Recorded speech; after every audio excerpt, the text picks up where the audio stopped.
رسالة كده للشباب الجمال اللي بيروحوا يشجعوا دلوقتي في الاستاد. أنا مع احترامي الكامل كتير ليكوا، ولكن أنا ومش بشكك في أهلاويتكم بالمناسبة، ولكن خلينا يعني نحط الأمور في نصابها الصحيح.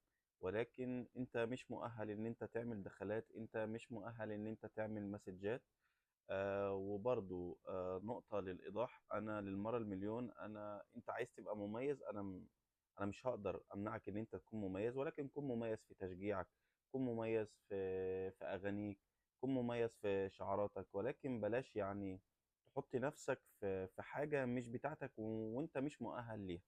دي حاجة. الناس برضو اللي مش عندها علم، كل دي روابط يا جماعة ملهاش علاقة لا بألتراس أهلاوي من قريب أو من بعيد. الألتراس طبعا كلنا عارفين إنه النشاط الرياضي واقف بشكل مؤقت. إن شاء الله إن شاء الله الألتراس نتمنى إن هو يرجع ونشوفه تاني في المدرجات.